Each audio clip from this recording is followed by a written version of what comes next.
सियावर रामचंद्र की जय, माता जानकी की जय, रामचरित मानस की जय। लक्ष्मण भगवान की जय, भरत भगवान की जय, शत्रुघ्न भगवान की जय, बजरंग बली की जय, भगवान तुलसीदास की जय। शांत सनातन अप्रिय प्रमाणों से परे निष्पाप मोक्ष रूप परम शांति देने वाले ब्रह्मा शंभु और शेष जी से निरंतर श्रेवित वेदांत के द्वारा जानने योग्य सर्वव्यापक देवताओं में सबसे बड़े माया से मनुष्य रूप में दिखने वाले सब पापों को हरने वाले करुणा की खान रघुकुल में श्रेष्ठ तथा राजाओं के शिरोमणि राम कहलाने वाले जगदीश्वर की मैं वंदना करता हूँ।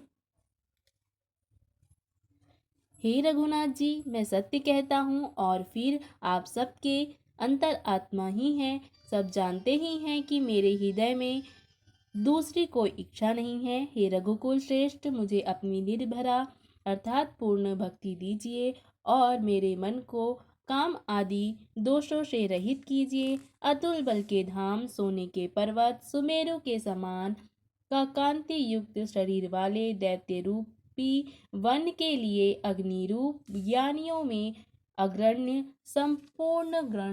संपूर्ण गुणों के निधान वानरों के स्वामी श्री रघुनाथ जी के प्रिय भक्त पवन पुत्र श्री हनुमान जी को मैं नमस्कार करता हूँ। जामवंत के सुंदर वचन सुनकर हनुमान जी के हृदय को बहुत ही हे भाई, तुम लोग दुख सहन कर कंदमूल फल खाकर तब तक मेरी राह देखना, जब तक मैं सीता जी को देखकर लौट ना आऊं। काम जरूर होगा क्योंकि मुझे बहुत ही हर्ष हो रहा है। यह कहकर और सबको मस्तक झुकाकर तथा हृदय में श्री रघुनाथ जी को धारण करके हनुमान जी हर्षित होकर चले। समुद्र के तीर पर सुंदर पर्वत था। हनुमान जी खेल से ही अनायास ही कूदकर उस पर जा चढ़े और बार बार ही रघुवीर का स्मरण करके अत्यंत बलवान हनुमान जी उस पर से बड़े वेग से उछले। जिस पर्वत पर हनुमान जी पैर रखकर चले, जिस पर से वे उछले, वह तुरंत ही पाताल में धंस गया। जैसे ही रघुनाथ जी का अमोघ बाण चलता है, उसी तरह हनुमान जी चले। समुद्र ने उन्हें श्री रघुनाथ जी का दूत समझकर मैनाक पर्वत से कहा कि हे मैनाक, तू इनकी थकावट दूर करने वाला हो, अर्थात अपने ऊपर इन्हें विश्राम दे। हनुमान जी ने उसे हाथ से छू लिया, फिर प्रणाम करके कहा, भाई श्री रामचंद्र जी का काम किए बिना मुझे विश्राम कहाँ। देवताओं ने पवन पुत्र हनुमान जी को जाते हुए देखा। उनकी विशेष बल बुद्धि को जानने के लिए परीक्षार्थ उन्होंने सुरसा नामक सर्पों की माता को भेजा। उसने आकर हनुमान जी से यह बात कही, आज देवताओं ने मुझे भोजन दिया है। यह वचन सुनकर पवन कुमार हनुमान जी ने कहा, श्री राम जी का कार्य करके मैं लौट आऊं और सीता जी की खबर प्रभु को सुना दूं, तब मैं आकर तुम्हारे मुंह में घुस जाऊंगा, तुम मुझे खा लेना। हे माता, मैं सत्य कहता हूँ, अभी मुझे जाने दो। जब किसी भी उपाय से उसने जाने नहीं दिया, तब हनुमान जी ने कहा, तो फिर मुझे खा ना ले तो फिर मुझे खाना ले। उसने योजन भर मुंह फैलाया। तब हनुमान जी ने अपने शरीर को उससे दुगुना बढ़ा लिया। उसने 16 योजन का मुख किया। हनुमान जी ने शीघ्र ही 32 योजन के हो गए। जैसे जैसे सुरसा मुख का विस्तार बढ़ाती थी, हनुमान जी उसको दोगुना रूप दिखलाते थे।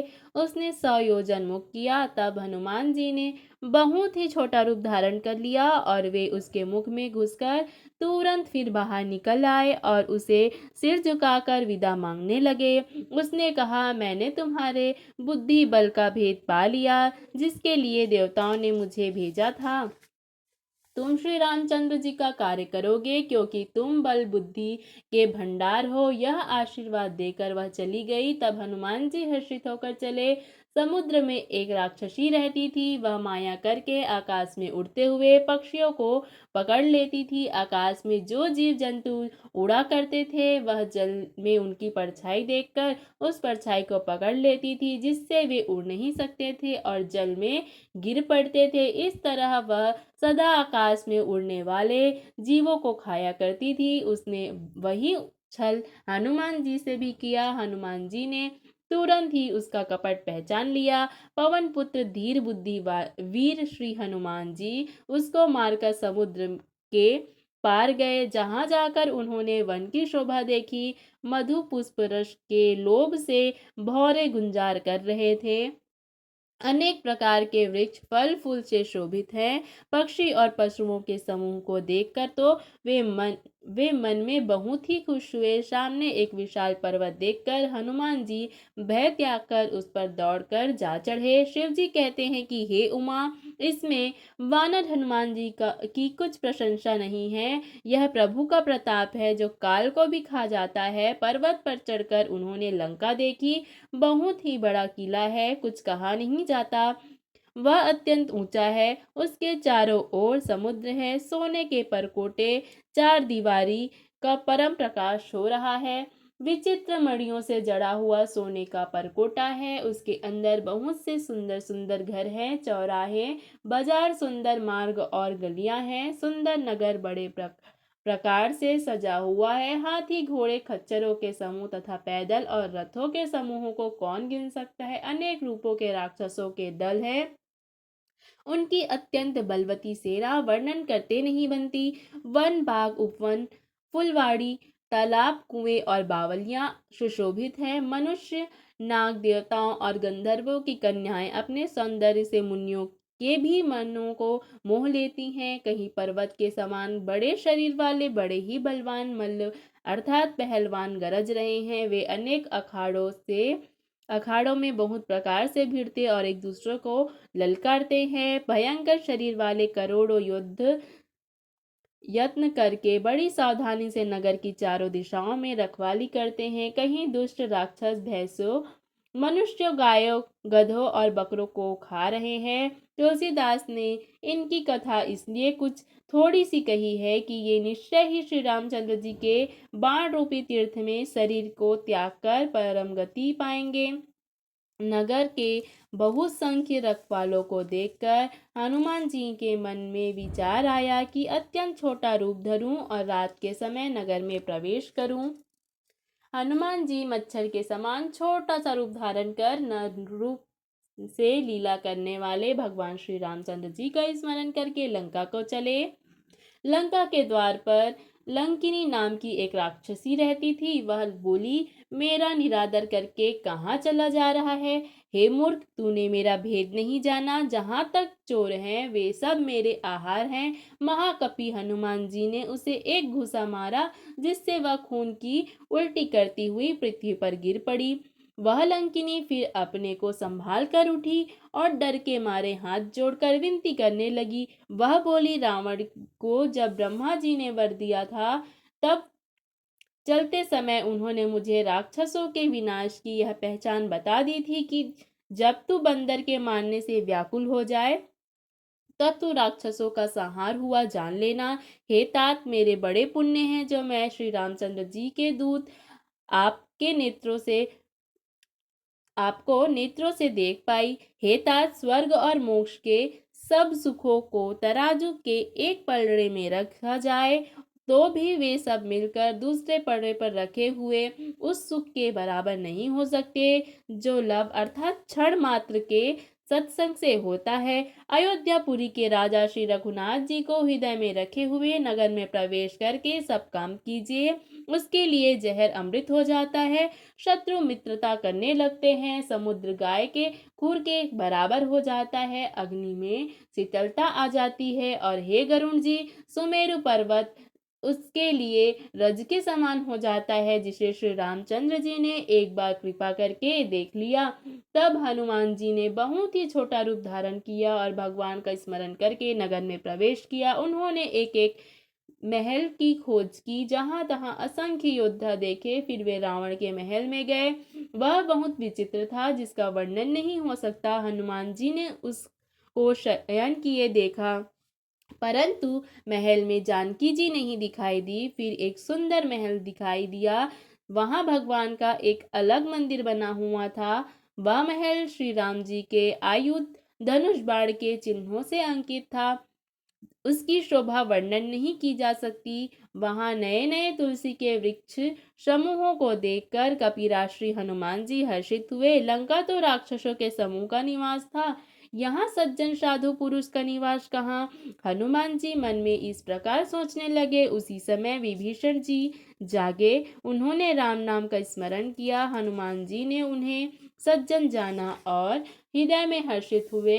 इनसे हट करके परिचय करूंगा, क्योंकि साधु से कार्य की हानि नहीं होती। ब्राह्मण का रूप धरकर हनुमान जी ने उन्हें वचन सुनाए। सुनते ही विभीषण जी उठकर वहां आए, प्रणाम कर कुशलता पूछी। हे ब्राह्मण देव, अपनी कथा समझाकर कहिए, क्या आप हरि भक्तों में से कोई हैं? क्योंकि आपको देखकर मेरे हृदय में बहुत प्यार उमड़ रहा है। अथवा क्या आप दीनों से प्रेम करने वाले स्वयं श्री राम जी ही हैं, जो मुझे बड़भागी बनाने अर्थात घर बैठे दर्शन देकर कृतार्थ करने आए हैं। तब हनुमान जी ने श्री रामचंद्र जी की सारी कथा कहकर अपना नाम बताया। सुनते ही दोनों के शरीर पुलकित हो गए और श्री राम जी के गुण समूहों का स्मरण करके दोनों के मन प्रेम और आनंद में मग्न हो गए। हे पवन पुत्र, मेरी रहनी सुनो। मैं यहाँ वैसे ही रहता हूँ जैसे दांतों के बीच में बेचारी जीभ। हे तात, मुझे अनाथ जानकर सूर्यकुल के नाथ श्री रामचंद्र जी क्या कभी मुझ पर कृपा दृष्टि करेंगे? मेरे तामसी अर्थात राक्षस शरीर होने से साधन तो कुछ बनता नहीं, और न मन में ही श्री रामचंद्र जी के चरण कमलों में प्रेम ही है। परंतु हे हनुमान, अब मुझे विश्वास हो गया है कि श्री राम जी की मुझ पर कृपा है, क्योंकि हरि की कृपा बिना संत नहीं मिलते। जब श्री रघुवीर ने कृपा की है, तभी तो आपने मुझे हट करके अपनी ओर से दर्शन दिए हैं। हनुमान जी ने कहा, हे विभीषण जी, सुनिए। प्रभु की यही रीति है कि वे सेवक को सदा ही प्यार किया करते हैं। भला कहिए, मैं ही कौन बड़ा कुलीन हूँ, चंचल वानर हूँ और सब प्रकार से नीच हूँ। प्रातः काल जो हम लोगों अर्थात बंदरों का नाम ले ले, तो उस दिन उसे भोजन ना मिले। हे सखा, सुनिए, मैं ऐसा अधम हूँ, पर श्री रामचंद्र जी ने तो मुझ पर भी कृपा ही की है। भगवान के गुणों का स्मरण करके हनुमान जी की दोनों आंखों में जल भर आया। जो जानते हुए भी ऐसे स्वामी श्री रघुनाथ जी को भुलाकर विषयों के पीछे भटकते फिरते हैं, वे दुखी क्यों ना हो। इस प्रकार श्री राम जी के गुण समूहों को कहते हुए उन्होंने अनिर्वचनीय परम शांति प्राप्त की। फिर विभीषण जी ने श्री जानकी जी जिस प्रकार वहां लंका में रहती थी, वह सब कथा कही। तब हनुमान जी ने कहा, हे भाई सुनो, मैं जानकी माता को देखना चाहता हूँ। विभीषण जी ने सब युक्तियां कह सुनाई। तब हनुमान जी विदा लेकर चले। फिर वही रूप धारण कर वहां गए जहां अशोक वन में सीता जी रहती थी। सीता जी को देखकर हनुमान जी ने उन्हें मन ही मन में प्रणाम किया। उन्हें बैठे ही बैठे रात के चारों पहर बीत जाते हैं। शरीर दुबला हो गया है। सिर पर जटाओं की एक वेणी अर्थात लठ है। हृदय में श्री रघुनाथ जी के गुण समूहों का जाप स्मरण करती रहती हैं। श्री जानकी जी आंखों को अपने चरणों में लगाए हुए हैं अर्थात नीचे की ओर देख रही हैं, और मन श्री राम जी के चरण कमलों में लीन है। जानकी जी की दीन दुखी देखकर पवन पुत्र हनुमान जी बहुत ही दुखी हुए। हनुमान जी वृक्ष के पत्तों में छिपे रहे और विचार करने लगे कि हे भाई, क्या करूं। उसी समय बहुत सी स्त्रियों को साथ लिए सज धज कर रावण वहां आया। उस दुष्ट ने सीता जी को बहुत प्रकार से समझाया, साम दान भय और भेद दिखलाया, रावण ने कहा, हे सुमुखी, हे सयानी, सुनो। मंदोदरी आदि सब रानियों को मैं तुम्हारी दासी बना दूंगा, यह मेरा प्रण है। तुम एक बार मेरी ओर देखो तो सही। अपने परम स्नेही कौशलाधीश श्री रामचंद्र जी का स्मरण करके जानकी जी तिनके की आड़ अर्थात पर्दा करके कहने लगी, हे दसमुख सुन, जुगनू के प्रकाश से कभी कमलिनी खिल सकती है। जानकी जी फिर कहती हैं, तू अपने लिए भी ऐसा ही मन में समझ। हे दुष्ट, तुझे श्री रघुवीर के बाढ़ की खबर नहीं है। रे पापी, तू मुझे सूने में हल्लाया। रे अधम निर्लज, तुझे लज्जा नहीं आती। अपने को जुगनू के समान और रामचंद्र जी को सूर्य के समान सुनकर और सीता जी के कठोर वचनों को सुनकर रावण तलवार निकालकर बड़े गुस्से में आकर बोला, सीता, तूने मेरा अपमान किया है। मैं तेरा सर इस कठोर कृपाण से काट दूंगा, नहीं तो जल्दी मेरी बात मान ले। हे सुमुखी, नहीं तो जीवन से हाथ धोना पड़ेगा। सीता जी ने कहा, हे दसग्रीव, प्रभु की भुजा जो श्याम कमल की माला के समान सुंदर और हाथी की सूंड के समान पुष्ट तथा विशाल है, या तो वह भुजा ही मेरे कंठ में पड़ेगी या तेरी भयानक तलवार ही।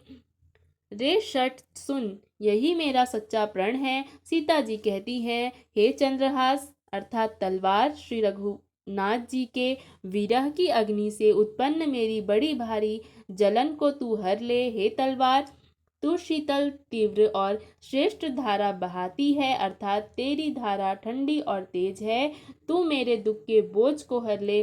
सीता जी के ये वचन सुनते ही वह मारने दौड़ा। तब मैं दानव की पुत्री मंदोदरी ने नीति कहकर उसे समझाया। तब रावण ने सब राक्षसियों को बुलाकर कहा कि जाकर सीता को अनेक प्रकार से भय दिखाओ। यदि महीने भर में यह कहना ना माने तो मैं इसे तलवार निकालकर मार डालूंगा। यो कहकर रावण घर चला गया। यहाँ राक्षसियों के समूह बहुत से बुरे रूप धरकर सीता जी को भय दिखाने लगे। उनमें एक त्रिजटा नामक राक्षसी थी।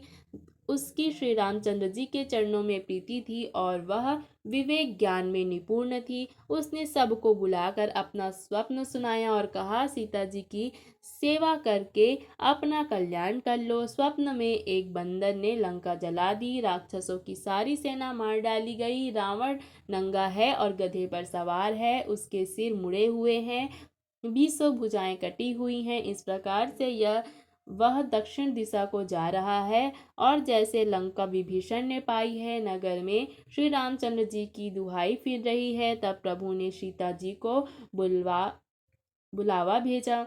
मैं पुकार कर कहती हूँ कि यह स्वप्न कुछ ही दिनों बाद सत्य हो कर रहेगा। 4 दिनों बाद अर्थात कुछ ही दिनों बाद सत्य होकर रहेगा। उसके वचन सुनकर वे सब राक्षसियां डर गई और जानकी जी के चरणों पर गिर पड़ी। तब इसके बाद वे सब जहां तहां चल गई। सीता जी मन में सोचने लगी कि 1 महीना बीत जाने पर नीच राक्षस रावण मुझे मार डालेगा। सीता जी हाथ जोड़कर त्रिजटा से बोली, हे माता, तू मेरी विपत्ति की संगिनी है, जल्दी कोई ऐसा उपाय निकाल जिससे मैं शरीर छोड़ सकूं। विरह असाह हो चला है, अब यह सहा नहीं जाता। काठ लाकर चिता बनाकर सजा दे हे माता, फिर उसमें आग लगा दे। हे सयानी, तू मेरी प्रीति को सत्य कर दे। रावण की शूल के समान दुख देने वाली वाणी कानों से कौन सुने। सीता जी के वचन सुनकर त्रिजटा ने चरण पकड़कर उन्हें समझाया और प्रभु का प्रताप, बल और श्रेयस सुनाया। उसने कहा, हे सुकुमारी, सुनो, रात के समय आग नहीं मिलेगी। ऐसा कहकर वह अपने घर चली। सीता जी कहने लगी, विधाता ही विपरीत हो गया, न आग मिलेगी न पीड़ा मिटेगी। आकाश में अंगारे प्रकट दिखाई दे रहे हैं पर पृथ्वी पर एक भी तारा नहीं आता। चंद्रमा अग्निमय है किंतु वह भी जैसे मुझे हतभागिनी जान आग नहीं बरसाता। है अशोक वृक्ष, मेरी प्रार्थना सुन, मेरा शोक हर ले और अपना अशोक नाम सत्य कर। तेरे नए नए कोमल पत्ते अग्नि के समान हैं। अग्नि दे, विरह रोग का अंत मत कर, अर्थात विरह रोग को बढ़ाकर सीमा तक ना पहुंचा। सीता जी को विरह के परम व्याकुल देखकर वह क्षण हनुमान जी को कल्प के समान बीता। तब हनुमान जी ने हृदय में विचार कर सीता जी के सामने अंगूठी डाल दी, मानो अशोक ने अंगारा दे दिया। सीता जी ने हर्षित होकर उसे उठा कर उसे हाथ में ले लिया। तब उन्होंने राम नाम से अंकित बहुत सुंदर एवं मनोहर अंगूठी देखी। अंगूठी को पहचान कर सीता जी आश्चर्यचकित होकर उसे देखने लगी और हर्ष तथा विषाद से हृदय में अकुला उठी। श्री रघुनाथ जी तो सर्वथा अजेय हैं, उन्हें कौन जीत सकता है। और माया से ऐसी माया अर्थात माया के उपादान से सर्वथा रहित दिव्य चिन्मय अंगूठी बनाए नहीं जा सकती। सीता जी मन में अनेक प्रकार से विचार कर रही थी। इसी समय हनुमान जी मधुर वचन बोले। वे श्री रामचंद्र जी के गुणों का वर्णन करने लगे, जिनके सुनते ही सीता जी का दुख भाग गया। वे कान और मन लगाकर उन्हें सुनने लगी। हनुमान जी ने आदि से लेकर सारी कथा कह सुनाई। सीता जी बोली, जिसने कानों के लिए अमृत रूप यह सुंदर कथा कही, वह हे भाई प्रकट क्यों नहीं होता। तब हनुमान जी पास चले गए। उन्हें देखकर सीता जी मुंह फेर कर बैठ गई। उनके मन में आश्चर्य हुआ। हनुमान जी ने कहा, हे माता जानकी, मैं श्री रामचंद्र जी का दूत हूँ, करुणा निधान की सच्ची शपथ लेता हूँ। हे माता, यह अंगूठी मैं ही ले आया हूँ। श्री रामचंद्र जी ने मुझे आपके लिए यह सहीदानी अर्थात निशानी या पहचान दी है। सीता जी ने पूछा, नर और मानर का संग कहो कैसे हुआ। तब हनुमान जी ने जैसे संग हुआ था वह सब कथा कही। हनुमान जी के प्रेम युक्त वचन सुनकर सीता जी के मन में विश्वास हो ही गया। उन्होंने जान लिया कि यह मन वचन और कर्म से कृपा सागर श्री रघुनाथ जी का दास है। भगवान का जन सेवक जानकर अत्यंत गाढ़ी प्रीति हो गई। आंखों में प्रेमाश्रु का जल भर आया और शीतल अत्यंत पुलकित हो गए, शरीर अत्यंत पुलकित हो गए। सीता जी ने कहा, हे तात हनुमान, विरह सागर में डूबती हुई मुझको तुम जहाज हुए। मैं बलिहारी जाती हूँ। अब छोटे भाई लक्ष्मण जी सहित घर के शत्रु सुखधाम प्रभु का कुशल मंगल कहो। श्री रघुनाथ जी तो कोमल हृदय और कृपालु हैं, फिर हे हनुमान, उन्होंने किस कारण यह निष्ठुरता धारण कर ली है। सेवक को सुख देना उनकी स्वाभाविक बान है। वे श्री रघुनाथ जी क्या अभी मेरी भी याद करते हैं, कभी मेरी भी याद करते हैं। हे तात, क्या कभी उनके कोमल सांवले अंगों को देखकर मेरे नेत्र शीतल होंगे। मुंह से वचन नहीं निकलता, नेत्रों में विरह के आंसुओं का जल भर आया। बड़े दुख से वे बोली, हे नाथ, आपने मुझे बिल्कुल भुला दिया। सीता जी को विरह में परम व्याकुल देख हनुमान जी कोमल और विनीत वचन बोले, हे माता, सुंदर कृपा के धाम प्रभु भाई लक्ष्मण जी सहित शरीर से कुशल है, परंतु आपके दुख से दुखी हैं। हे माता, मन में ग्लानि न मानिए, मन छोटा करके दुख न कीजिए। श्री रामचंद्र जी के हृदय में आपके प्रति दुगना प्रेम है। हे माता, अब धीरज धरकर श्री रघुनाथ जी का संदेश सुनिए। ऐसे कहकर हनुमान जी प्रेम से गदगद हो गए। उनकी आंखों में प्रेमाश्रुओं का जल भर आया। हनुमान जी बोले, श्री रामचंद्र जी ने कहा है कि हे सीते, तुम्हारे वियोग में मेरे लिए सभी पदार्थ प्रतिकूल हो गए हैं। वृक्षों के नए नए कोमल पत्ते मानो अग्नि के समान हैं, रात्रि काल रात्रि के समान, चंद्रमा सूर्य के समान और कमलों के वन भालों के समान हो गए। मेघ जैसे खौलता हुआ तेल बरसाते हैं, जो हित करने वाले थे वे ही अब पीड़ा देने लगे हैं। त्रिविध अर्थात शीतल, मंद और सुगंध वायु सांप के श्वास के समान जहरीली और गर्म हो गई है। मन का दुख कह डालने से भी कुछ घट जाता है, पर कहूँ किससे, यह दुख कोई जानता नहीं। हे प्रिय, मेरे और तेरे प्रेम का तत्व रहस्य एक मेरा मन ही जानता है, और वह मन सदा तेरे ही पास रहता है। बस मेरे प्रेम का सार इतने में ही समझ ले। प्रभु का संदेश सुनते ही जानकी जी प्रेम में मग्न हो गई, उन्हें शरीर की सुध न रही। हनुमान जी ने कहा, हे माता, हृदय में धैर्य धारण करो, सेवकों को सुख देने वाले श्री रामचंद्र जी का स्मरण करके श्री रघुनाथ जी की प्रभुता को हृदय में लाओ और मेरे वचन सुनकर कायरता छोड़ दो। राक्षसों के समूह पतंगों के समान और श्री रघुनाथ जी के बाण अग्नि के समान है। हृदय में धैर्य धारण करो और राक्षसों को जला ही समझो। श्री रामचंद्र जी ने यदि खबर पाई होती तो वे विलंब न करते। हे जानकी जी, रामबाण रूपी सूर्य के उदय होने पर राक्षसों की सेना रूपी अंधकार कहाँ रह सकता है। हे माता, मैं आपको अभी यहाँ से ले जाऊं, पर श्री रामचंद्र जी की शपथ है मुझे, प्रभु उनकी आज्ञा नहीं है। अतः हे माता, कुछ दिन और धीरज धरो। श्री रामचंद्र जी वानरों सहित यहाँ आएंगे और राक्षसों को मारकर आपको ले जाएंगे। नारद आदि ऋषि मुनि तीनों लोकों में उनका यश गाएंगे। सीता जी ने कहा, हे पुत्र, सब वानर तुम्हारे ही समान नन्हे नन्हे से होंगे। राक्षस तो बड़े बलवान योद्धा हैं, अतः मेरे हृदय में बड़ा भारी संदेह होता है कि तुम जैसे बंदर राक्षसों को कैसे जीतेंगे। यह सुनकर हनुमान जी ने अपना शरीर प्रकट किया। सोने के पर्वत सुमेरु के आकार का अत्यंत विशाल शरीर था, जो युद्ध में शत्रुओं के हृदय में डर पैदा करने वाला अत्यंत बलवान और वीर था। तब उसे देखकर सीता जी के मन में विश्वास हुआ। हनुमान जी ने फिर छोटा रूप धारण कर लिया। हे माता सुनो, वानरों में बहुत बल बुद्धि नहीं होती, परंतु प्रभु के प्रताप से बहुत छोटा सर्प भी गरुड़ को खा सकता है। अत्यंत निर्बल भी महान बलवान को मार सकता है। भक्ति, प्रताप, तेज और बल से सनी हुई हनुमान जी की वाणी सुनकर सीता जी के मन में संतोष हुआ। उन्होंने श्री रामचंद्र जी के प्रिय जानकर हनुमान जी को आशीर्वाद दिया कि हे तात, तुम बल और शील के निधान हो। हे पुत्र, तुम अजर अमर और गुणों के खजाने हो। श्री रघुनाथ जी तुम पर बहुत कृपा करे, प्रभु कृपा करे। ऐसा कानों में सुनते ही हनुमान जी पूर्ण प्रेम में मग्न हो गए। हनुमान जी ने बार बार सीता जी के चरणों में सिर झुकाया और फिर हाथ जोड़कर कहा, हे माता, अब मैं कृतार्थ हो गया। आपका आशीर्वाद अमोघ अर्थात अचूक है, यह बात प्रसिद्ध है।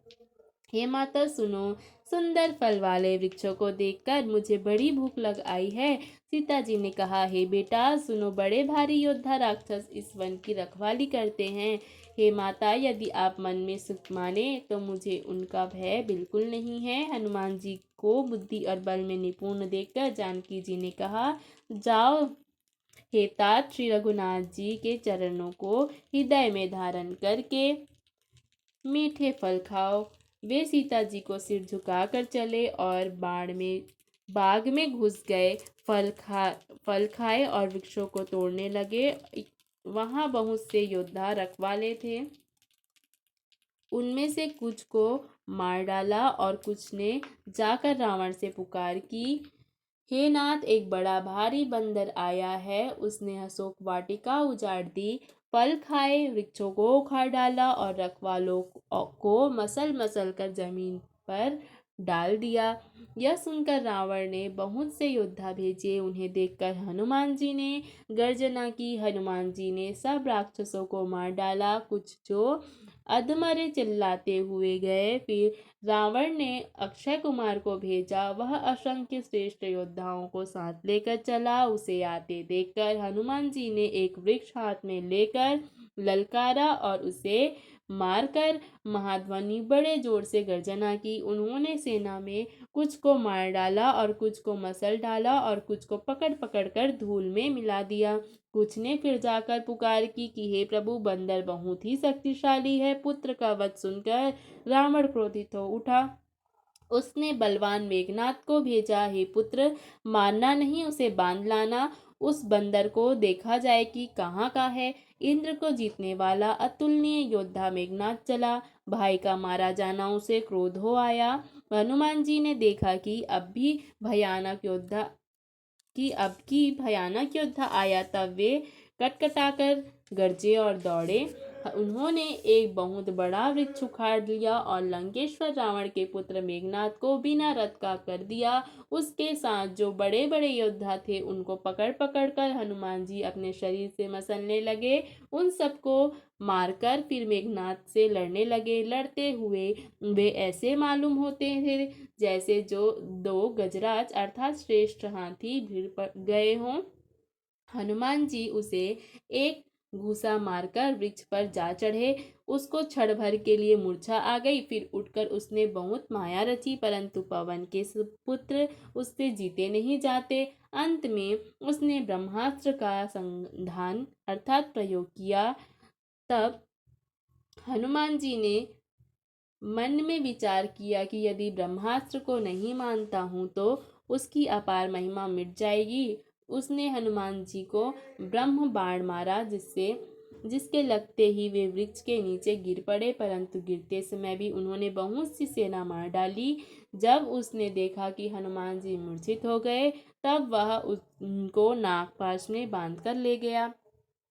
शिव जी कहते हैं कि हे भवानी सुनो, जिसका नाम जपकर ज्ञानी विवेकी मनुष्य संसार जन्म मरण में के बंधन को काट डालते हैं, उनका दूत कहीं बंधन में आ सकता है। किंतु प्रभु के कार्य के लिए हनुमान जी ने स्वयं को अपने को बंधा लिया। बंदर का बांधा जाना सुनकर राक्षस दौड़े और कौतुक के लिए सब सभा में आए। हनुमान जी ने जाकर रावण की सभा देखी। उसकी अत्यंत प्रभुता ऐश्वर्य कुछ कही नहीं जाती। देवता और दिक्पाल हाथ जोड़े बड़ी नम्रता के साथ भयभीत हुए सब रावण की भी ताक रहे हैं रावण की बहुत ताक रहे हैं। उसका ऐसा प्रताप देखकर भी हनुमान जी के मन में जरा भी भय नहीं हुआ। वे ऐसे निशंक खड़े रहे जैसे सर्पों के समूह में गरुड़ निशंक अर्थात निर्भय रहते हैं। हनुमान जी को देखकर रावण दुर्वचन कहता हुआ खूब हंसा। फिर पुत्रवत का स्मरण किया तो उसके हृदय में विषाद उत्पन्न हो गया। लंकापति रावण ने कहा, रे वानर, तू कौन है? किसके बल पर तूने वन को उजाड़ कर नष्ट कर दिया? क्या तूने कभी मुझे कानों से नहीं सुना? रे शठ, मैं तुझे अत्यंत निशंक देख रहा हूँ।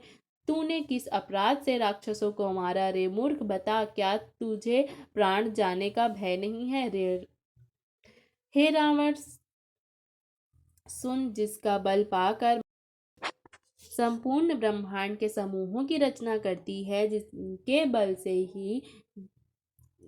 बल से हे दशशीष ब्रह्मा विष्णु महेश सृष्टि का सृजन पालन और संहार करते हैं, जिनके बल से सहस्त्रमुख फनों वाले शेष जी पर्वत और वन सहित समस्त ब्रह्मांड को सिर पर धारण करते हैं, जो देवताओं की रक्षा के लिए अनेक प्रकार की देह धारण करते हैं, जो तुम्हारे जैसे मूर्खों को शिक्षा देने वाले हैं, जिन्होंने शिव जी के कठोर धनुष को तोड़ डाला और उसी के साथ राजाओं के समूह का गर्व चूर्ण कर दिया, जिन्होंने खरदूषण, त्रिशिरा और बाली को मार डाला, जो सबके सब अतुलनीय बलवान थे, जिनके लेश मात्र बल से तुमने समस्त चराचर जगत को जीत लिया और जिनकी प्रिय पत्नी को तुम चोरी से हर लाए हो, मैं उन्हीं का दूत हूँ। मैं तुम्हारी प्रभुता को खूब जानता हूँ। सहस्त्रबाहु से तुम्हारी लड़ाई हुई थी और बाली से युद्ध करके तुमने यश प्राप्त किया था। हनुमान जी के मार्मिक वचन सुनकर रावण ने हंसकर बात टाल दी।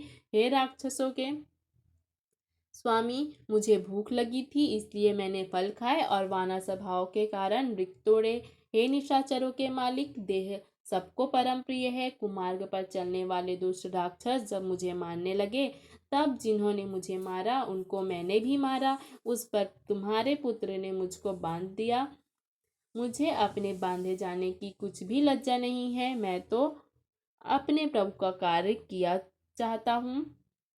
हे रावण, मैं हाथ जोड़कर तुमसे प्रार्थना करता हूँ, तुम अभिमान छोड़कर मेरी सीख सुनो। तुम अपने पवित्र कुल का विचार करके देखो और ब्रह्म को भक्त भयहारी भगवान को भजो। जो देवता, राक्षस और समस्त चराचर को खा जाता है, वह काल भी जिनके डर से बहुत डरता है, उनसे कदापि वैर न करो और मेरे कहने से जानकी जी को दे दो। खर के शत्रु श्री रघुनाथ जी शरणागतों के रक्षक और दया के समुद्र हैं। शरण जाने पर प्रभु तुम्हारा अपराध बुलाकर तुम्हें अपनी शरण में ले लेंगे। तुम श्री रामचंद्र जी के चरण कमलों को हृदय में धारण करो और लंका का अचल राज्य करो। ऋषि पुलस्त जी का यश निर्मल चंद्रमा के समान है। उस चंद्रमा में तुम कलंक न बनो। राम नाम के बिना वाणी शोभा नहीं पाती। मद मोह को छोड़कर विचार कर देखो। हे देवताओं के शत्रु, सब गहनों से सजी हुई इस सुंदर स्त्री भी कपड़ों के बिना नंगी शोभा नहीं पाती। राम विमुख पुरुष की संपत्ति और प्रभुता रही हुई भी चली जाती है और उसका पाना ना पाने के समान है। जिन नदियों के मूल में कोई जल स्रोत नहीं है, अर्थात जिन्हें केवल बरसात का ही आसरा है, वे वर्षों बीत जाने पर फिर तुरंत ही सूख जाती हैं। वे वर्षा बीत जाने पर फिर तुरंत ही सूख जाती है। हे रावण, सुनो, मैं प्रतिज्ञा करके कहता हूँ कि राम विमुख की रक्षा करने वाला कोई भी नहीं है। हजारों शंकर, विष्णु और ब्रह्मा भी श्री रामचंद्र जी के साथ द्रोह करने वाले तुमको नहीं बचा सकते। मोही जिसका मूल है, ऐसे बहुत पीड़ा देने वाले तम रूप अभिमान का त्याग कर दो और रघुकुल के स्वामी, कृपा के समुद्र भगवान श्री रामचंद्र जी का भजन करो। यद्यपि हनुमान जी ने भक्ति, ज्ञान, वैराग्य और नीति से सनी हुई बहुत ही हित की बाणी कही, तो भी वह महान अभिमानी रावण बहुत हंसकर व्यंग से बोला कि हमें यह बंदर बड़ा ज्ञानी गुरु मिला।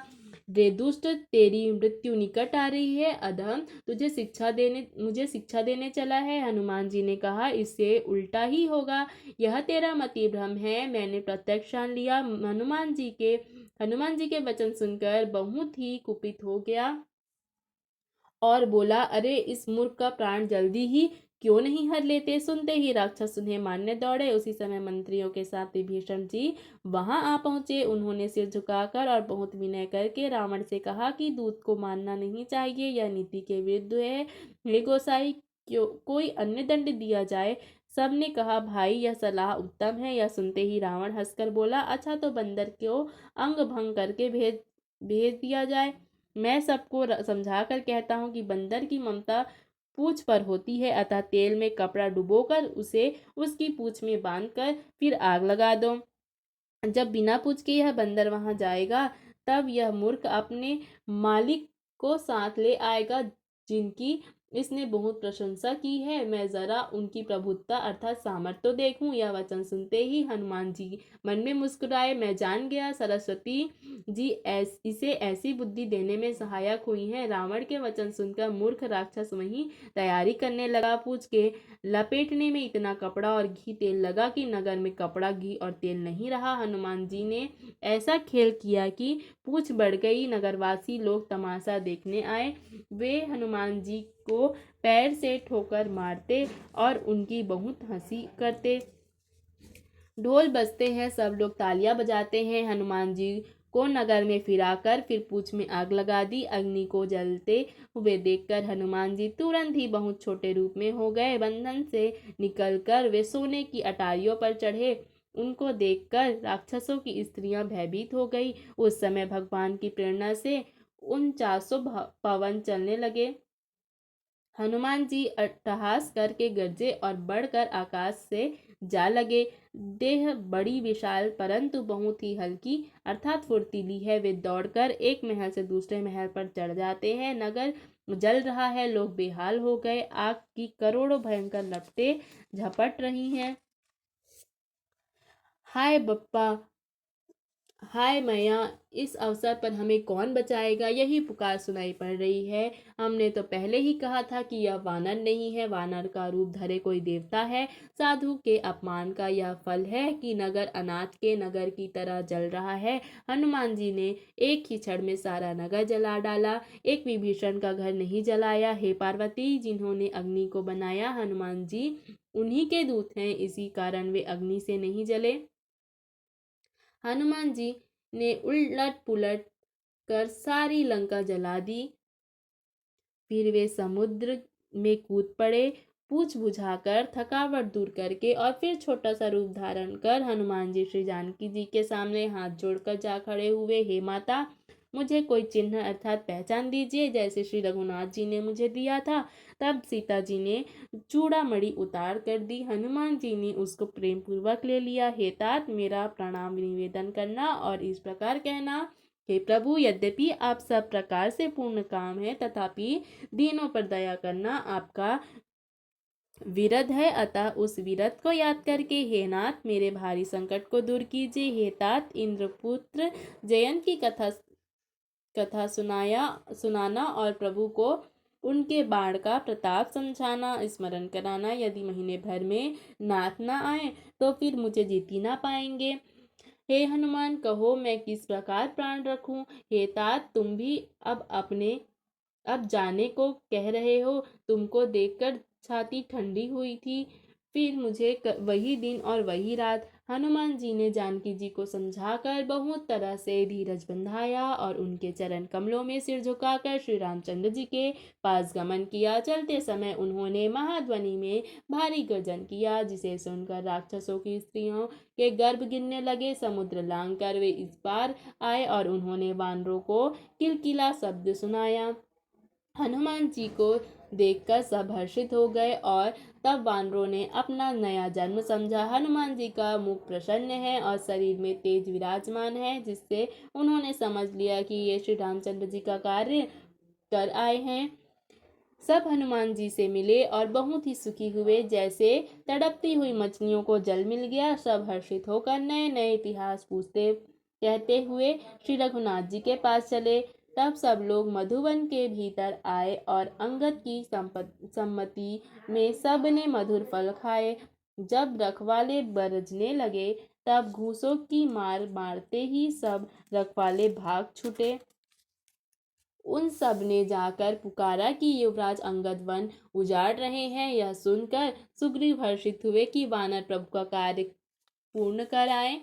यदि सीता जी की खबर ना पाई होती तो क्या वे मधुवन में फल खा सकते थे। इस प्रकार राजा सुग्रीव मन में विचार कर ही रहे थे कि समाज सहित वानर आ गए। सबने आकर सुग्रीव के चरणों में सिर झुकाया। कपिराज सुग्रीव सभी से बड़े प्रेम के साथ मिले। उन्होंने कुशल पूछी।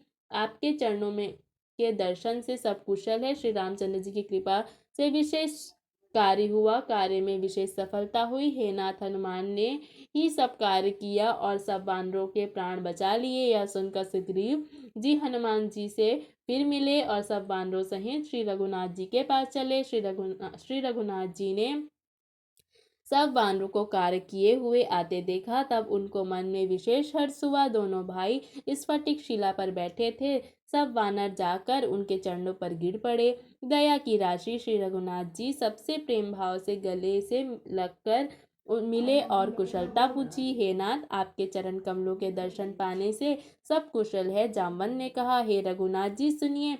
हे नाथ, जिस पर आप दया करते हैं उसे सदा कल्याण और निरंतर कुशल है। देवता, मनुष्य और मुनि सभी उस पर प्रसन्न रहते हैं। वही विजयी है, वही विनयी है और वही गुणों का समुद्र बन जाता है। उसी का सुंदर यश तीनों लोकों में प्रकाशित होता है। प्रभु कृपा से सब कार्य हुआ। आज हमारा जन्म सफल हुआ। हे नाथ, पवन पुत्र हनुमान ने जो करनी की उसका 1000 मुखों से भी वर्णन नहीं किया जा सकता। तब जामवंत ने हनुमान जी के सुंदर चरित्र कार्य श्री रघुनाथ जी को सुनाए। वे चरित्र सुनने पर कृपा निधान श्री रामचंद्र जी के मन को बहुत ही अच्छे लगे। उन्होंने हर्षित होकर हनुमान जी को फिर हृदय में लगा लिया और कहा, हे तात, कहो सीता किस प्रकार रहती है और अपने प्राणों की रक्षा करती है। आपका नाम रात दिन पहरा देने वाला है। आपका ध्यान ही किवाड़ है। आंखों को अपने चरणों में लगाए रहती हैं। यही ताला लगा है। फिर प्राण जाए तो किस मार्ग से। चलते समय उन्होंने मुझे चूड़ामणि दी। श्री रघुनाथ जी ने उसे लेकर हृदय से लगा लिया। हे नाथ, दोनों नेत्रों में जल भरकर जानकी जी ने मुझसे ये कुछ वचन कहे। छोटे भाई समेत प्रभु के चरण पकड़ना और कहना कि आप दीन बंधु हैं, शरणागत के दुखों को हरने वाले हैं और मैं मन वचन और कर्म से आपके चरणों की अनुरागिणी हूँ। फिर स्वामी, आपने मुझे किस अपराध से त्याग दिया? एक दोष मैं अपना मानती हूँ कि आपका वियोग होते ही मेरे प्राण नहीं चले गए, किंतु हे नाथ, यह तो नेत्रों का अपराध है जो प्राणों के निकलने में हठपूर्वक बाधा देते हैं। विरह अग्नि है, शरीर रुई है और श्वास पवन है। इस तरह अग्नि और पवन का संयोग होने से यह शरीर क्षण मात्र में जल सकता है, परंतु नेत्र अपने हित के लिए जल बरसाते हैं, जिससे विरह की आग से भी देह जलने नहीं पाती। सीता जी की विपत्ति बहुत बड़ी है, हे दीन दयालु। वह बिना कही ही अच्छी है, अर्थात कहने से आपको बड़ा क्लेश होगा। हे करुणा निधान, उनका एक एक पल कल्प के समान बीतता है। अतः हे प्रभु, जल्दी चलिए और अपनी भुजाओं के बल से दुष्टों के दल को जीत कर सीता जी को ले आइए। सीता जी का दुख सुनकर सुख के धाम प्रभु के कमल नेत्रों में जल भर आया। मन वचन और शरीर से जिसे मेरी ही गति है, उसे क्या स्वप्न में भी विपत्ति हो सकती है? हनुमान जी ने कहा, हे प्रभु, विपत्ति तो वही है जब आपका भजन स्मरण ना हो। हे प्रभु, राक्षसों की बात ही इतनी कितनी है, आप शत्रु को जीत कर जानकी जी को ले आएंगे। हे हनुमान, सुन, तेरे समान मेरा उपकारी देवता, मनुष्य अथवा मुनि कोई भी शरीरधारी नहीं है। मैं तेरा प्रत्युपकार तो क्या करूं? मेरा मन भी तेरे सामने नहीं हो सकता। हे पुत्र, सुन, मैंने मन में खूब विचार करके देख लिया कि मैं तुझसे उर्ऋण नहीं हो सकता। देवताओं के रक्षक प्रभु बार बार हनुमान जी को देख रहे हैं। नेत्रों में प्रेमाश्रु का जल भरा है और शरीर अत्यंत पुलकित हो रहा है। प्रभु के वचन सुनकर और उनके प्रसन्न मुख तथा पुलकित अंगों को देखकर हनुमान जी हर्षित होकर और प्रेम के विकल होकर, हे भगवान, मेरी रक्षा करो कहते हुए श्री राम जी के चरणों में गिर पड़े। प्रभु उनको बार बार उठाना चाहते हैं, परंतु प्रेम में डूबे हुए हनुमान जी को चरणों से उठना सुहाता नहीं। प्रभु का कर कमल हनुमान जी के सिर पर है। उस स्थिति का स्मरण करके शिव जी प्रेम में मग्न हो गए। फिर मन को सावधान करके शंकर जी अत्यंत सुंदर कथा कहने लगे। हनुमान जी को उठाकर प्रभु ने हृदय से लगाया और हाथ थामकर अत्यंत निकट बैठा लिया। हे हनुमान, बताओ तो, रावण के द्वारा सुरक्षित लंका और उसके बड़े बाके किले को तुमने किस तरह जलाया?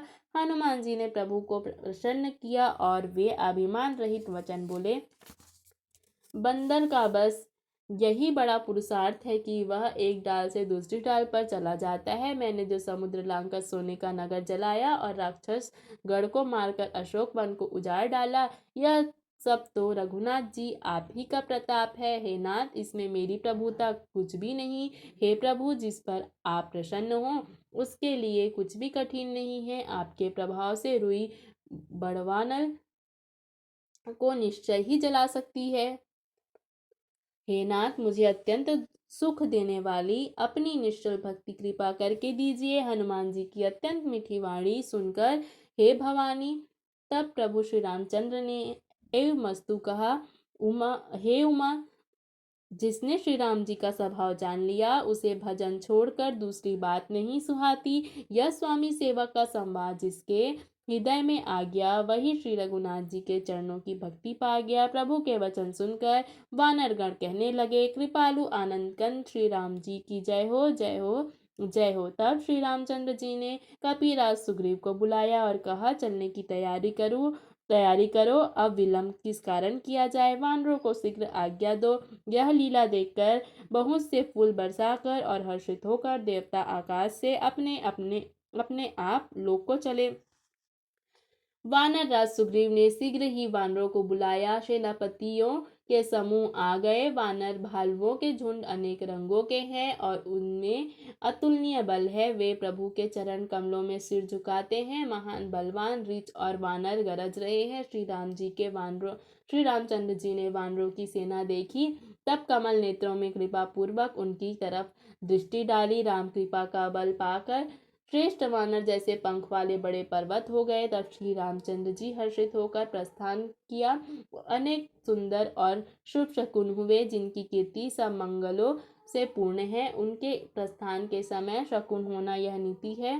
प्रभु का प्रस्थान जानकी जी ने भी जान लिया। उनके बाएं अंग फड़क फड़क कर मानो कह देते थे कि श्री रामचंद्र जी आ रहे हैं। जानकी जी को जो जो शकुन होते थे वही वही रावण के लिए अपशकुन हुए। सेना चली, उसका वर्णन कौन कर सकता है। असंख्य वानर और भालू गर्जना कर रहे हैं। नख ही जिनके शस्त्र हैं, वे इच्छानुसार चलने वाले रीछ वानर पर्वतों और वृक्षों को धारण किए कोई आकाश मार्ग से, कोई पृथ्वी पर चल रहे हैं। वे सिंह के समान गर्जना कर रहे हैं। दिशाओं के हाथी विचलित होकर चिंगाड़ रहे हैं। दिशाओं के हाथी चिंगाड़ने लगे, पृथ्वी डोलने लगी, पर्वत चंचल हो गए और समुद्र खलबला उठे। गंधर्व देवता मुनि नाग किन्नर सबके सब मन में हर्षित हुए कि हमारे दुख टल गए। अनेक करोड़ों भयानक वानर योद्धा कटकटा रहे हैं और करोड़ों ही दौड़ रहे हैं। पर प्रबल प्रताप कौशलनाथ श्री रामचंद्र की जय हो, ऐसा पुकारते हुए वे उनके गुट समूहों को गा रहे हैं। उदार सर्पराज शेष जी भी सेना का बोझ नहीं सह सकते। वे बार बार मोहित हो जाते हैं और पुनः पुनः कच्छप की कठोर पीठ को दांतों से पकड़ते हैं। ऐसा करते वे कैसे शोभा दे रहे हैं, मानो श्री रामचंद्र जी की सुंदर प्रस्थान यात्रा को परम सुहावनी जानकर उसकी अचल पवित्र कथा को सर्पराज शेष जी कच्छप की पीठ पर लिख रहे हों। इस प्रकार कृपा निधान श्री रामचंद्र जी समुद्र तट पर जा उतरे। अनेक रीछ वानर वीर जहां तहां फल खाने लगे। वहां लंका में जब से हनुमान जी लंका को जलाकर गए, तब से राक्षस भयभीत रहने लगे। अपने अपने घरों में सब विचार करते हैं कि अब राक्षस कुल की रक्षा नहीं है। जिसके दूत का बल वर्णन नहीं किया जा सकता, उसके स्वयं नगर में आने पर कौन भलाई है। अर्थात हम लोगों की बड़ी बुरी दशा होगी। दूतियों से नगर निवासियों के वचन सुनकर मंदोदरी बहुत ही व्याकुल हो गई।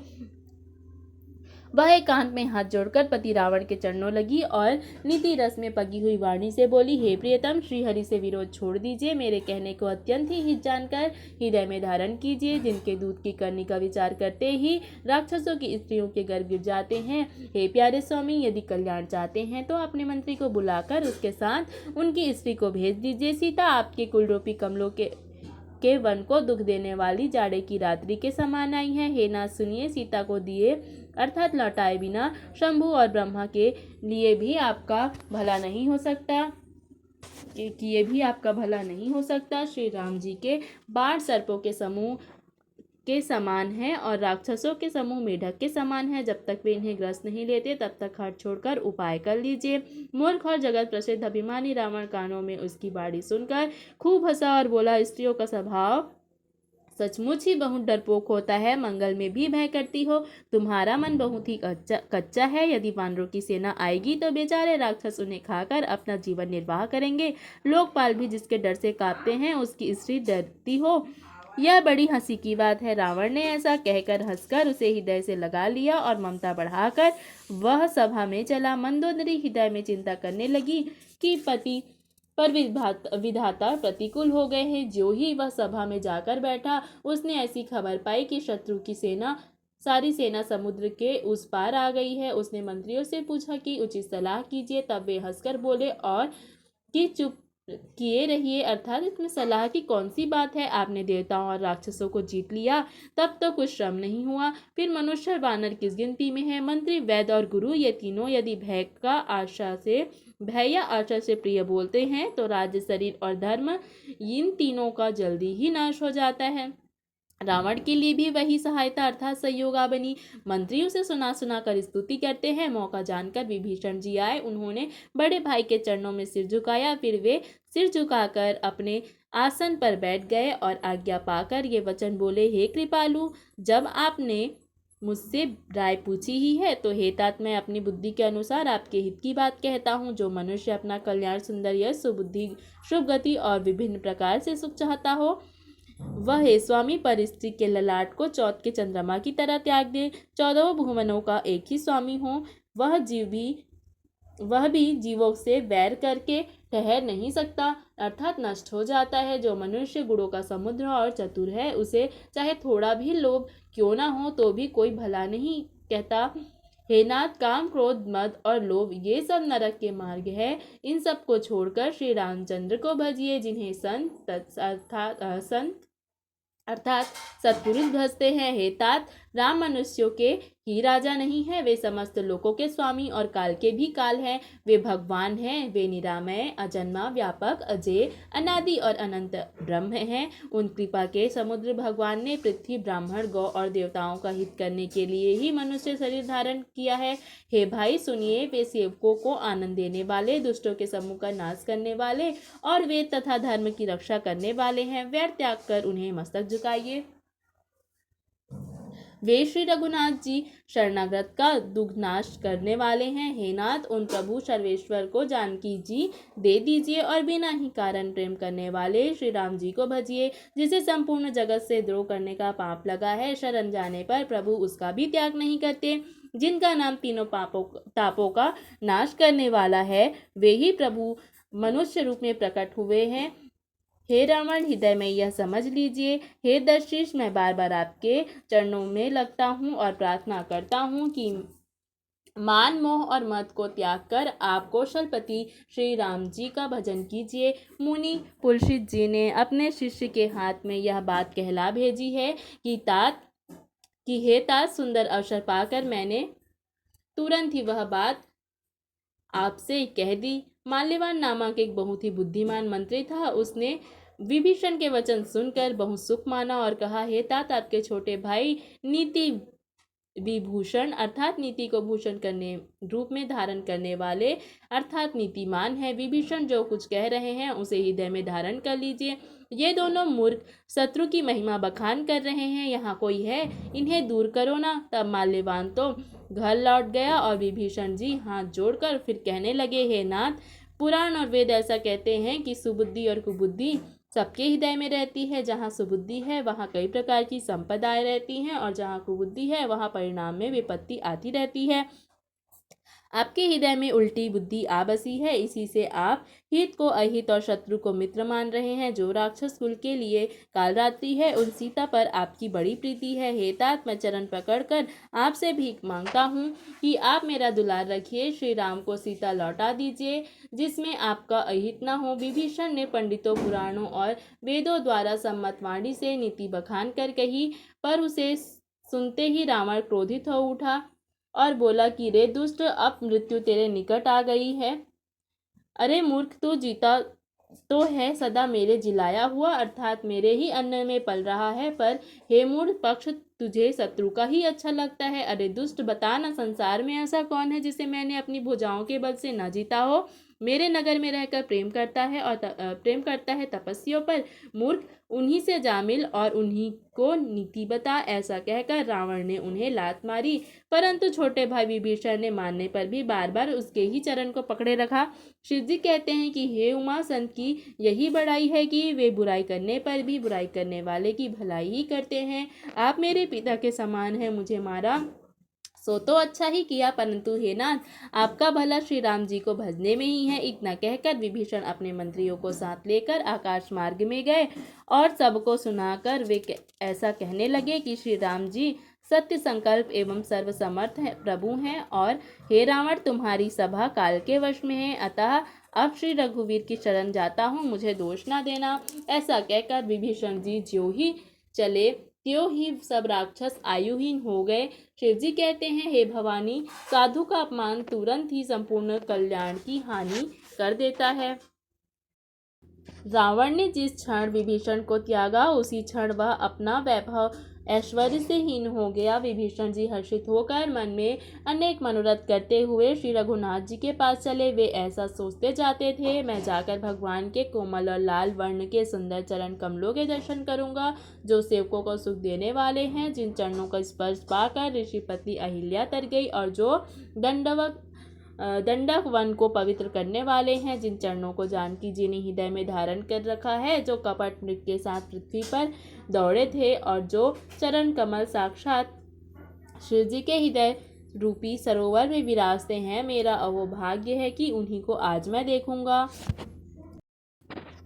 जिन चरणों की पादुकाओं को में भरत जी ने अपना मन लगा रखा है, आहा, आज मैं उन्हीं चरणों को अभी जाकर इन आँखों से देखूंगा। इस प्रकार प्रेम से विचार करते हुए वे शीघ्र ही समुद्र के इस पार आ गए। वानरों ने विभीषण को आते देखा तो उन्होंने जाना कि शत्रु का कोई खास दूत है। उन्हें ठहराकर वे सुग्रीव के समीप आए और उनको सब समाचार कह सुनाए। सुग्रीव ने श्री रामचंद्र जी के पास जाकर कहा कि हे रघुनाथ जी, सुनिए, रावण का भाई मिलने आया है। प्रभु श्री रामचंद्र जी ने कहा, हे मित्र, तुम क्या समझते हो? तुम्हारी क्या राय है? वानरराज सुग्रीव ने कहा, हे महाराज, सुनिए, राक्षसों की माया जानी नहीं जाती। यह इच्छानुसार रूप बदलने वाला अर्थात छली है, न जाने किस कारण आया है। जान पड़ता है यह मूर्ख हमारा भेद लेने आया है, इसलिए मुझे तो यही अच्छा लगता है कि इसे बांध रखा जाए। श्री राम जी ने कहा, हे मित्र, तुमने नीति तो अच्छी विचारी, परंतु मेरा प्रण तो है शरणागत के भय को हर लेना। प्रभु के वचन सुनकर हनुमान जी हर्षित हुए और मन ही मन कहने लगे कि भगवान कैसे शरणागत वत्सल अर्थात शरण में आए हुए पर पिता की भांति प्रेम करने वाले हैं। श्री राम जी फिर बोले, जो मनुष्य अपने हित का अनुमान करके शरण में आए हुए का त्याग कर देता है, वे पामर अर्थात शूद्र है, पापमय है, उन्हें देखने में भी हानि है। जिसे करोड़ों ब्राह्मणों की हत्या लगी हो, शरण में आने पर मैं उसे भी नहीं त्यागता। जीव ज्यों ही मेरे सम्मुख होता है, त्यों ही उसके करोड़ों जन्मों के पाप नष्ट हो जाते हैं। पापी का यह सहज स्वभाव होता है कि मेरा भजन उसे कभी नहीं सुहाता। यदि वह रावण का भाई निश्चय ही दुष्ट हृदय का होता तो क्या वह मेरे सम्मुख आ सकता था? जो मनुष्य स्वच्छ मन का होता है वही मुझे पाता है। मुझे कपट और छल छिद्र नहीं सुहाते। यदि उसे रावण ने भेद लेने को भेजा है, तब भी हे सुग्रीव, अपने को कुछ भी भय या हानि नहीं है, क्योंकि हे सखे, जगत में जितने भी राक्षस हैं, लक्ष्मण क्षण भर में उन सबको मार सकते हैं, और यदि वह भयभीत होकर मेरी शरण आया है तो मैं उसे प्राणों की भांति रखूंगा। कृपा के धाम श्री राम जी ने हंसकर कहा, दोनों ही स्थितियों में उसे ले आओ। तब अंगद और हनुमान सहित सुग्रीव जी कृपालु श्री राम जी की जय हो कहते हुए चले। विभीषण जी को आदर से आगे करके वानर फिर वहां चले जहां करुणा की खान श्री रघुनाथ जी थे। आंखों को आनंद का दान देने वाले दोनों भाइयों को विभीषण ने दूर से ही देखा। फिर शोभा के धाम श्री रामचंद्र जी को देखकर वे पलक रोक कर ठिठक कर अर्थात स्तब्ध होकर एकटक देखते ही रह गए। भगवान की विशाल भुजाएं हैं, लाल कमल के समान नेत्र हैं और शरणागत के भय का नाश करने वाला सांवला शरीर है। सिंह के से कंधे हैं, विशाल वक्ष स्थल अर्थात चौड़ी छाती अत्यंत शोभा दे रहा है। असंख्य कामदेवों के मन को मोहित करने वाला मुख है। भगवान के स्वरूप को देखकर विभीषण जी की आंखों में प्रेमाश्रु का जल भर आया और शरीर पुलकित अर्थात अत्यंत पुलकित हो गया। हे नाथ, मैं दशमुख रावण का भाई हूँ। हे देवताओं के रक्षक, मेरा जन्म राक्षस कुल में हुआ है। मेरा तामसी शरीर है, स्वभाव से ही मुझे पाप प्रिय है। जैसे उल्लू को अंधकार पर सहज प्रेम होता है। मैं कानों से आपका सुयश सुनकर आया हूँ कि प्रभु भव अर्थात जन्म मरण के भय का नाश करने वाले हैं। हे दुखियों के दुख दूर करने वाले और शरणागत को सुख देने वाले श्री रघुवीर, मेरी रक्षा कीजिए, रक्षा कीजिए। प्रभु ने उन्हें ऐसा कहकर दंडवत करते देखा तो वे अत्यंत हर्षित होकर तुरंत उठे। विभीषण जी के दीन वचन प्रभु के मन को बहुत ही भाए। उन्होंने अपनी विशाल भुजाओं से पकड़कर उनको हृदय से लगा लिया। छोटे भाई लक्ष्मण सहित गले मिलकर उनको अपने पास बैठाकर श्री राम जी भक्तों के भय को हरने वाले वचन बोले। हे लंकेश, परिवार सहित अपनी कुशल कहो। तुम्हारा निवास बुरी जगह पर है, दिन रात दुष्टों की मंडली में बसते हो। हे सखे, तुम्हारा धर्म किस प्रकार निपटा है, मैं तुम्हारी सब रीति जानता हूँ। तुम अत्यंत नीति निपुण हो, तुम्हें अनीति नहीं सुहाती। हे तात, नरक में रहना वर अच्छा है, परंतु विधाता दुष्ट का संग कभी न दे। विभीषण जी ने कहा, हे रघुनाथ जी, अब आपके चरणों का दर्शन कर कुशल से हूँ। जो आपने अपना सेवक जानकर मुझ पर दया की है, तब तक जीव की कुशल नहीं है और न स्वप्न में भी उसके मन को शांति है, जब तक वह शोक के घर का काम अर्थात विषय कामना को छोड़कर श्री राम जी को नहीं बसता। लोभ, मोह, मत्सर, मद और मान आदि अनेकों दुष्ट तभी तक हृदय में बसते हैं जब तक की धनुष बाण और कमर में तरकस धारण किए हुए श्री रघुनाथ जी हृदय में नहीं बसते। ममतापूर्ण अंधेरी रात है जो राग द्वेष रूपी उल्लुओं को सुख देने वाली है, वह तभी तक जीव के मन में बसती है जब तक प्रभु का प्रताप रूपी सूर्य उदय नहीं होता। मैं श्री राम जी आपके चरणारविंद के दर्शन कर अब मैं कुशल से हूँ। मेरे भारी भय मिट गए। हे कृपाल, आप जिन पर अनुकूल होते हैं उसे तीनों प्रकार के भवशूल नहीं व्यापते। मैं अत्यंत निस्वभाव का राक्षस हूँ। मैंने कभी शुभ आचरण नहीं किया, जिनका रूप मुनियों ने के भी ध्यान में नहीं आता।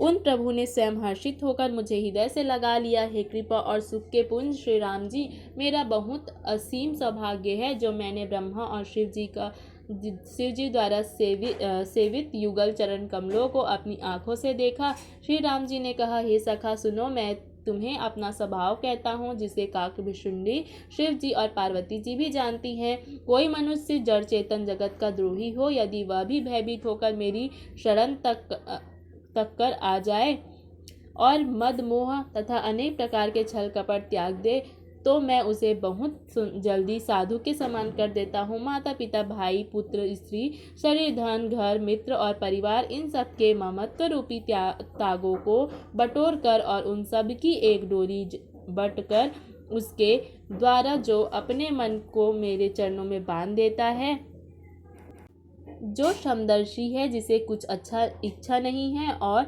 जिसके मन में हर शोक और भय नहीं है, ऐसा सज्जन मेरे हृदय में कैसे बसता है, जैसे लोभी के हृदय में धन बसा करता है। तुम सरीखे संत ही मुझे प्रिय हैं। मैं और किसी के निहोरे से देह धारण नहीं करता। जो सगुण भगवान के उपासक हैं, दूसरे के हित में लगे रहते हैं, नीति और नियमों में दृढ़ हैं और जिन्हें ब्राह्मणों के चरणों में स्नेह है, वे मनुष्य मेरे प्राणों के समान हैं। हे लंकापति, सुनो, तुम्हारे अंदर उपयुक्त सब गुण हैं, इससे तुम मुझे अत्यंत ही प्रिय हो।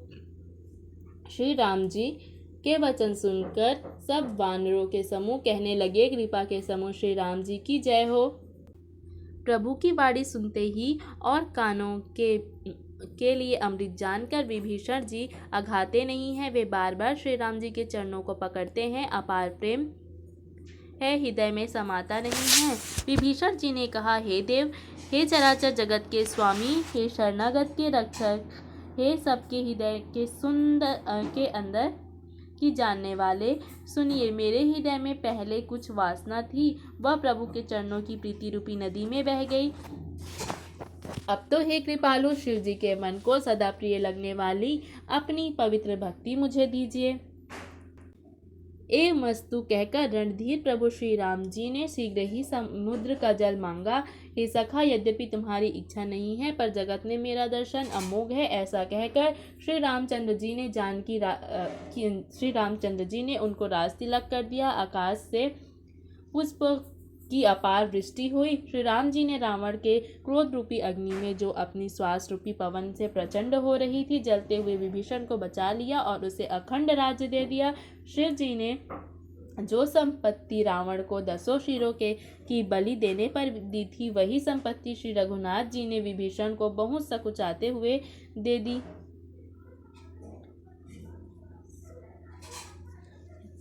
ऐसे परम कृपालु प्रभु को छोड़कर जो मनुष्य दूसरे को भजते हैं, वे बिना सिंह पूंछ के पशु हैं। अपना सेवक जानकर विभीषण को श्री राम जी ने अपना लिया। प्रभु का स्वभाव वानर कुल के मन को बहुत भाया। फिर सब कुछ जानने वाले, सबके हृदय में बसने वाले, सर्व रूप सबसे रहित, उदासीन कारण से मनुष्य बने हुए तथा राक्षसों के कुल का नाश करने वाले श्री राम जी नीति की रक्षा करने वाले वचन बोले। हे वीर वानरराज सुग्रीव और लंकापति विभीषण, सुनो, इस घने समुद्र को किस प्रकार पार किया जाए। अनेक जाति के मगर, सांप और मछलियों से भरा हुआ यह अत्यंत अथाह समुद्र पार करने में सभी प्रकार से कठिन है। विभीषण जी ने कहा, हे रघुनाथ जी, सुनिए, यद्यपि आपका एक बाण ही करोड़ों समुद्रों को सूखने वाला है, तथापि नीति ऐसी कही गई है कि जाकर समुद्र से प्रार्थना की जाए। हे प्रभु, समुद्र आपके कुल में बड़े पूर्वज हैं, वे विचार कर उपाय बतला देंगे। तब ऋच और वानरों की सेना बिना परिश्रम के समुद्र के पार उतर जाएगी। श्री राम जी ने कहा, हे सखा, तुमने अच्छा उपाय बताया, यही किया जाए। यदि देव सहायक हों। यह सलाह लक्ष्मण जी के मन में भी बहुत अच्छी नहीं लगी। श्री राम जी के वचन सुनकर तो उन्होंने बहुत ही दुख पाया। लक्ष्मण जी ने कहा, हे नाथ, देव का कौन भरोसा, मन में क्रोध कीजिए, ले आइए और समुद्र को सुखा डालिए। यह देव तो कायर के मन का एक आधार अर्थात तसल्ली देने का उपाय है। आलसी लोग ही देव देव पुकारा करते हैं। यह सुनकर श्री रघुवीर हंसकर बोले, ऐसा ही करेंगे। मन में धीरज रखो। ऐसा कहकर छोटे भाई को समझाकर प्रभु श्री रघुनाथ जी समुद्र के नजदीक गए। उन्होंने पहले सिर झुकाकर प्रणाम किया, फिर किनारे पर कुछ बिछाकर बैठ गए। इधर ज्यों ही विभीषण जी प्रभु के पास आए थे, त्यों ही रावण ने उनके पीछे दूत भेजे थे। कपट से वानर का शरीर धारण कर उन्होंने सब लीलाएं देखी।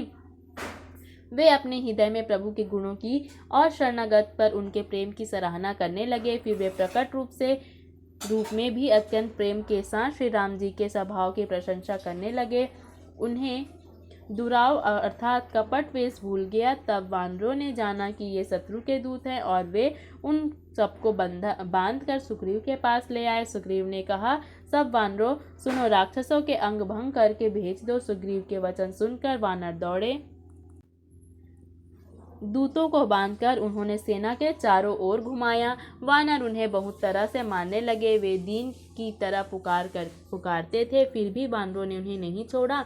जो हमारे नाक कान काटेगा उसे कौशलधीश श्री राम जी की सौगंध है। यह सुनकर लक्ष्मण जी ने सबको पास बुलाया। उन्हें बड़ी दया लगी। इससे हंसकर उन्होंने राक्षसों को तुरंत ही छुड़ा दिया और उसने कहा, रावण के हाथ में यह चिट्ठी देना और कहना कि हे कुलघातक, लक्ष्मण के शब्दों अर्थात संदेशों को बाँचो। फिर उस मूर्ख से जुबानी यह मेरा उदार कृपा से भरा हुआ संदेश कहना कि सीता जी को देकर उनसे मिलो अर्थात श्री राम जी से मिलो, नहीं तो तुम्हारा काल आ गया समझो। लक्ष्मण जी के चरणों में मस्तक झुकाकर श्री राम जी के गुणों की कथा वर्णन करते हुए दूत तुरंत ही चल दिए। श्री राम जी का यश कहते हुए वे लंका में आए और उन्होंने रावण के चरणों में सिर झुकाया। 10 मुख रावण ने हंसकर बात पूछी, अरे शुक, अपनी कुशल क्यों नहीं कहता? फिर उस विभीषण की खबर सुना, मृत्यु जिसके बहुत नजदीक आ गई है। मूर्ख ने राज्य करते हुए लंका को त्याग दिया, अभागा अब जौ का कीड़ा बनेगा। फिर भालू और वानरों की सेना का हाल क्या, जो कठिन काल को प्रेरणा से यहाँ चली आई है और जिनके जीवन का रक्षक कोमल चित्त वाला बेचारा समुद्र बन गया। फिर उन तपस्वियों की बात बता जिनके हृदय में मेरा बड़ा भय है। उसने तेरी भेंट हुई या वे कानों से मेरा सुयश सुनकर ही लौट गए? शत्रु सेना का तेज और बल बताता क्यों नहीं? तेरा चित्त बहुत ही चकित हो रहा है। दूत ने कहा, हे नाथ, आपने जैसे कृपा करके पूछा है वैसे ही क्रोध छोड़कर मेरा कहना मानिए, मेरी बात पर विश्वास कीजिए। जब आपका छोटा भाई श्री राम जी के पास जाकर मिला, तब उसके पहुंचते ही राम जी ने उसको राज तिलक कर दिया। हम रावण के दूत हैं, यह कानों से सुनकर वानरों ने हमें बांधकर बहुत कष्ट दिए, यहाँ तक कि वे सारे नाक कान काटने लगे। श्री राम जी की शपथ दिलाने पर कहीं उन्होंने हमको छोड़ा। हे नाथ, आपने श्री राम जी की सेना पूछी, सो वह तो 100 करोड़ मुखों से भी वर्णन नहीं की जा सकती। उनके अनेक रंगों के भालू और वानरों की सेना है, जो भयंकर मुख वाले, विशाल शरीर वाले और भयानक है। जिसने नगर को जलाया और आपके पुत्र अक्षय को मारा, उसका बल तो सब वानरों में थोड़ा है।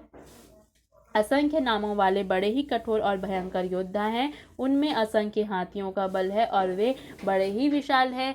द्वित, मयन, नील, नल, अंगद, गद, विकाट्य, दधिमुख, केसरी, निषट, सट और जामवंत, ये सभी बल की राशि हैं। ये सब वानर बल में सुग्रीव के समान हैं और इनके जैसे 1-2 नहीं करोड़ों हैं। उन बहुत को गिन ही कौन सकता है। श्री राम जी की कृपा से उनमें अतुलनीय बल है। वे तीनों लोगों को तृण के समान तुच्छ समझते हैं।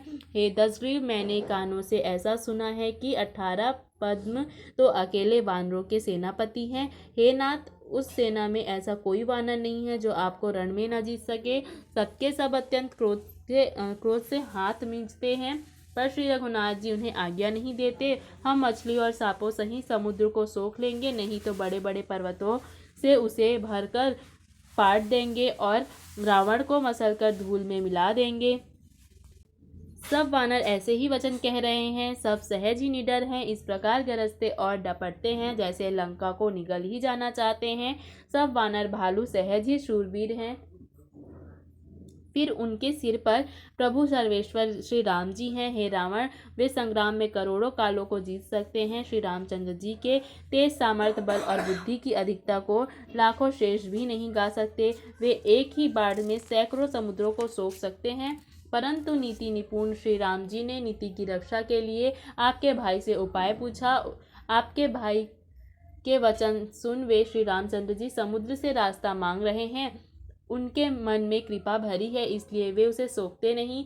दूत के ये वचन सुनकर रावण खूब हंसा और बोला, जब ऐसी बुद्धि है तभी तो वानरों को सहायक बनाया है। स्वाभाविक ही डरपोक विभीषण के वचन को प्रमाण करके उन्होंने समुद्र से मचलना अर्थात बालहट ठाना है।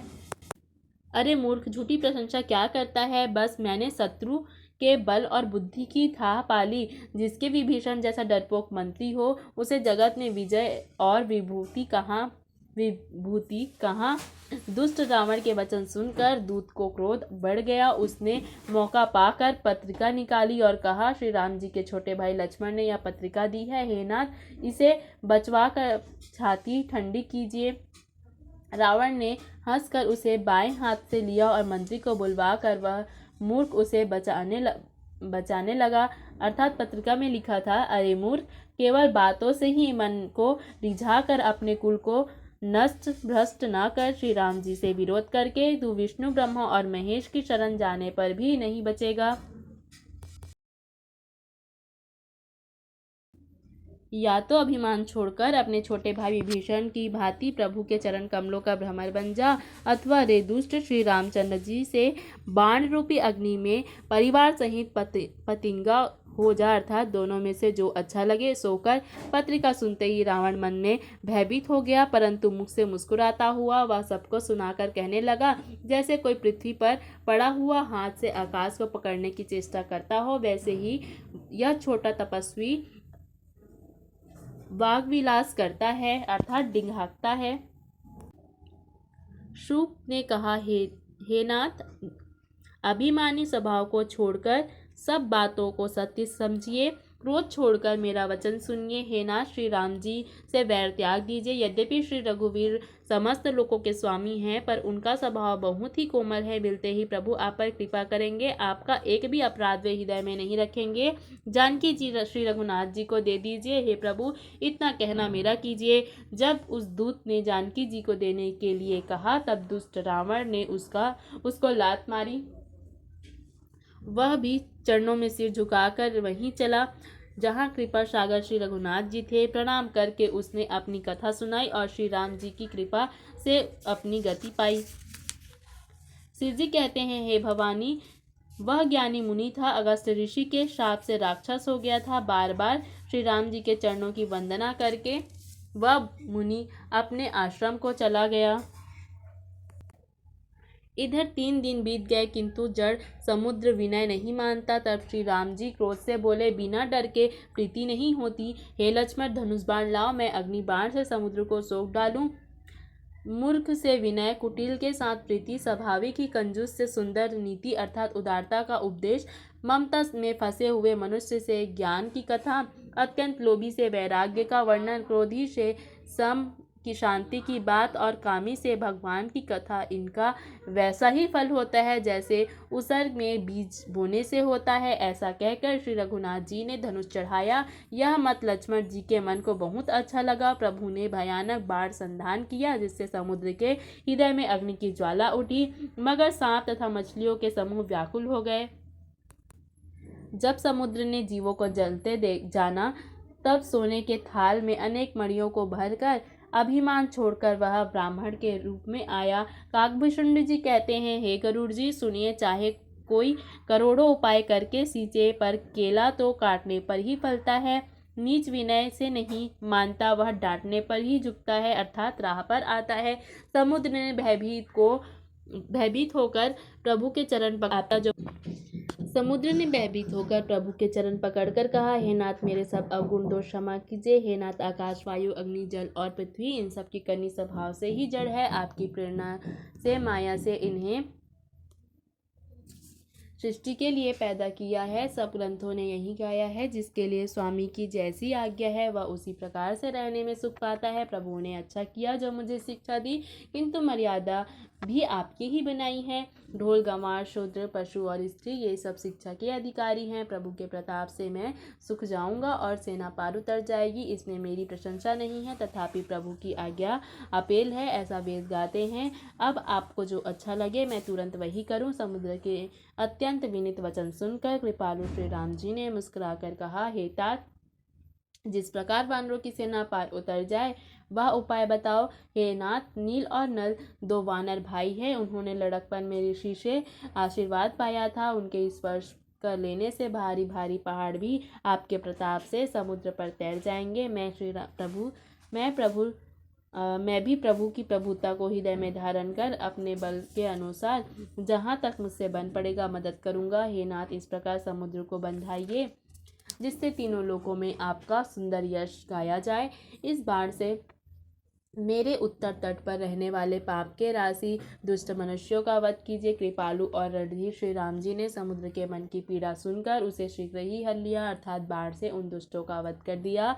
श्री राम जी का भारी बल और पौरुष देखकर समुद्र हर्षित होकर सुखी हो गया। उसने उन दुष्टों का सारा चरित्र प्रभु को कह सुनाया। फिर चरणों की वंदना करके समुद्र चला गया।